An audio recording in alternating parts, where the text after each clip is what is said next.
Welcome back everyone. Today we're going to be looking at a couple of things. First of all, we're going to be looking at one of the constructs that we need to know about for our programming, which will be the fixed loop. And we're also going to look at a structure, a data structure called an array as well. Okay, and we're going to look at how we can use these two together in order to basically store multiple values of the same data type and also request input from a user multiple times in an efficient manner. Okay, and that sounds quite involved, but as I talk you through it, it should be fairly self-explanatory. Okay, so again, I've opened up Visual Basic 6 here. I've got a blank form. Okay, I'm not going to have a lot on this form. I'm just going to have a couple of objects. So first of all, I'm going to start with my command button. And the only other object I'm going to add today is going to be a list box. Okay, so these are the only two that I need. So I'm just going to change the names to, again, something sensible. So list box, we'll just call it list scores, and the command button I'm just going to call cmd run. Okay, and then we'll change the caption on that to run.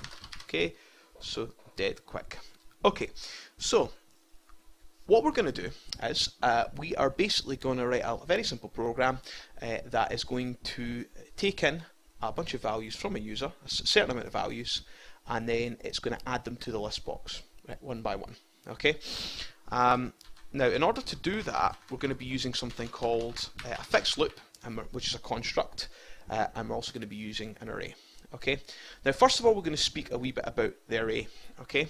So, what an array is basically an array is a structure where you have you've got multiple values of the same data type, and it basically allows you to use one variable to store all these instead of multiple. So, for example, say we wanted to take in 5 scores from the user and then display them, okay, and then maybe the total, but we'll not bother with that today.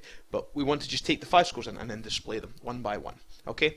Now, usually, if we're declaring our variables, we would need to declare 5 variables. So we would dim score1 as integer, dim score2 as integer, and so on and so on. Okay, and then to get that input from the user, we'd need to have score1 equals input box, enter the number. Okay, and then score2, and I can actually copy and paste as well in Visual Basic. So I could just copy and paste that, change that to score2. So as you can see, we're going to need quite a few lines of code. Okay, but a way around this would be to use an array. So what we're going to do is we're just going to call it score, and then we're going to add some parentheses, some brackets, and in that we're going to basically put how many values we're expecting to take in from the user. So in this case we're going to have 5 scores, so I'm just going to put 1, 2, 5. Okay, and we still need our data type, and because it's a score, it's going to be a whole number, so it's an integer. Okay, there you go. So now what we can do at this point is we could take the scores in individually. So to do this, we need to have the name of the variable, and we also need to have the index, which is basically the position in the list. So if there's 5 values, so say the values were, I'll add them up here. Okay, I'll put them in comments. So 47, 52, 33, 1, and we'll go for 77. Okay, so it can be up to 100. So those are our values. So if we were wanting to get the first value, then we could have score 1. Okay, it's just the first value in the list, so that would be our 47 equals input box. Okay, and I'm just gonna show this for the first couple of scores. Okay, so enter the number. Okay. In fact, what we'll do is we'll do it for all of them, right? And I'll just copy and paste. Okay. Okay, so you can see that's score 1, score 2, score 3, score 4, score 5. Okay. And then I'm going to run the program.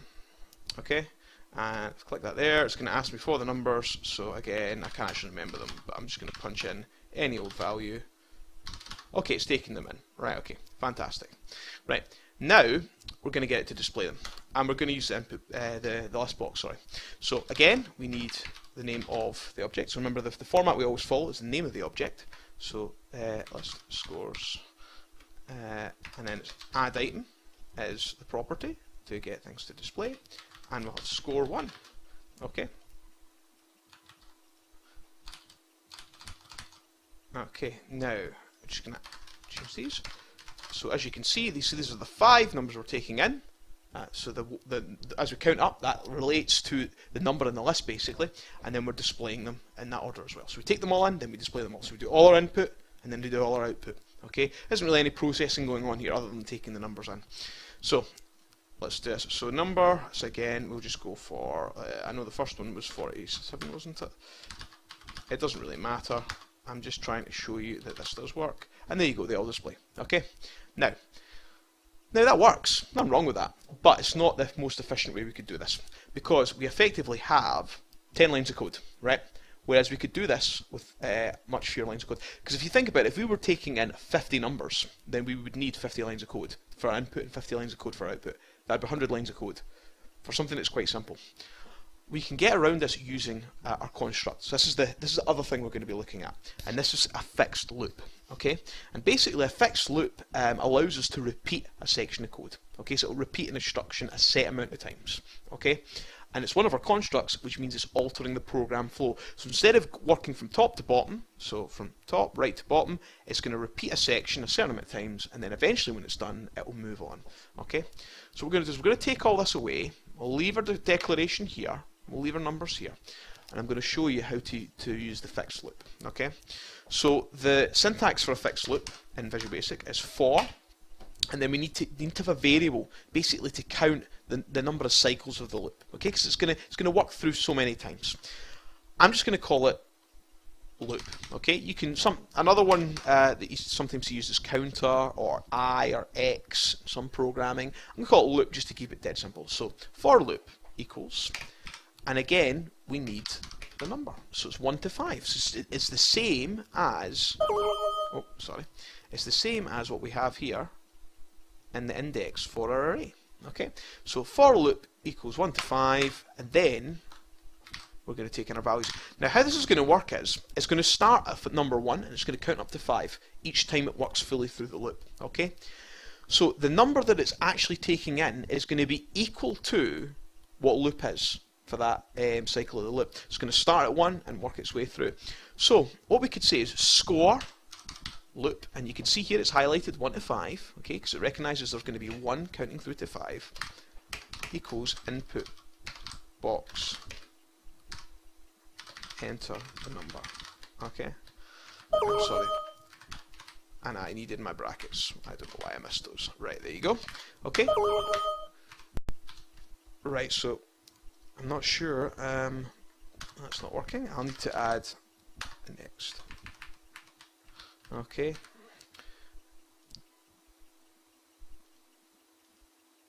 Maybe because I've got space here. Oh! So I went a wee bit Pete Tong. Right. Expression. Right, it maybe doesn't like me using, yeah, it doesn't like me using loop. Okay, because it's Visual Basic, and actually, I've just remembered that loop is actually a kind of, you know, it's like a allocated term for something else we're going to be looking at. So I'm going to call it counter. Okay, so there you go. You can see it should now take it. Yeah. And what I want to do is I probably want to declare counter as well. Now counter is going to be an integer because it's a whole number, because it's 1, 2, 3, 4, 5. So dim counter as integer. There we go.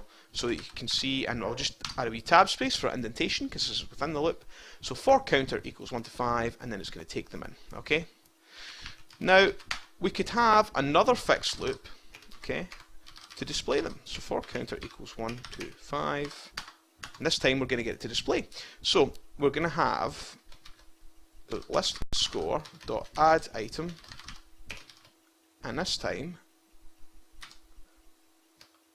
it's just going to display them all in one. So it's just going to work through. So again, counter next. Now, so for the end of the loop, we need next. Okay, you can actually have the name of the variable you're using for the fixed loop, or you can just leave it as next. So I'll show you that both work. Either or is fine. Okay, so we've got our two loops. Let's run that. Okay, so first of all, it should take all the values in. with our first loop. Right, okay, let's see. Why is that not working? Let's score. Oh yes, of course, because I didn't put the name of the variable, which in this case is score. There we go. Right, okay, object required. Let's have a wee look at that. Why is that not working? Oh, scores. Yeah. Easy mistake to make. It's always something easy, isn't it? So, LSD source. There you go. See, it's changed it there. It's recognised it. Let's run that again. So, 47. Okay. There you go. Okay. Now you can see we've accomplished the same thing using 1, 2, 3, 4, 5, 6 lines of code. Instead of 10, we now have 6. Okay. I'm going to show you a couple more things before we end this. Okay. One thing that's just it's a nice wee thing we can do that gives the user a wee bit more feedback, and another thing we can do to try and reduce the number of lines as well. Now, say we want to take in the value and then display it after we take in every value. In actual, because if you look at it, we're doing this 5 times. We're taking in 5 values and we're displaying 5 values. What we could do is we could do both at the same time. So instead of having 2 fixed loops, we now have 1 fixed loop. Okay, and what it's going to do is it's going to take in the value, then it's going to display that value for that cycle of the loop, and then it'll move on to the next cycle. Okay, so if I run this again, the difference is we're now using 4 lines of code, so we've reduced our 10 to 4, right? But also it's going to display each number as the user enters it. Okay, it will display it in the list box. Okay, so if you look here at the left, when I punch a number in, it will display it immediately because it's within the loop. Okay, so for every cycle, it's taking it in and displaying it, then moving on. Okay, so 93, we'll go for 77, and then for the last one, we'll go for 51. There you go, brilliant. Okay, so you can see that's much more efficient. Okay, now one last thing. Okay. The message that's coming in, okay, it's enter the number. Yeah, so there's multiple numbers. What we could do is we could also use the counter to let the user know that the number that they're entering, like whether it's the first or the last number in the list. And to do that, we can use our concatenation, which we learned from before with our and sign, and the name of the variable. Okay, so enter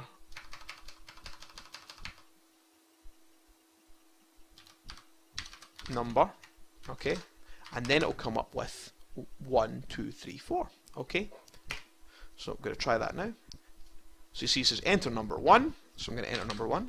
It's now asking me to enter number 2, and you can see that that there is linked to our counter. Okay, there we go. So I think that's about it for this video. So what we've learned, just a wee recap, we've learned about using arrays. Now remember, an array can only be used to store values of the same data type. So if we were mixing and matching strings and different types of numbers like real or integers, it wouldn't work. They all have to be the same. Okay, so we've learned about that, and we've learned about the fixed loop, which is used to repeat sections of code. Okay, now next time we're going to be looking at some of our functions and how we can basically round numbers, and how we can randomize, and also how we can work out the length of a string as well, which can be quite useful in programming. Okay, these are the ones that we need to know for the course. Okay, so finally I'm just going to save this because obviously I've just opened it up here. So very quickly again to show you how to save. So we're going to call it lesson 3 fixed loop with arrays. And then again, because we need to save both our form and our project, and that's us done. Okay, so I'll see you next time, as I said, for functions, and then we've got one more video I think for this part before we start to look at the processes. Okay, so this is still our input we're looking at. Okay, although there's a bit of output as well. Okay, so until next time, I'll see you then.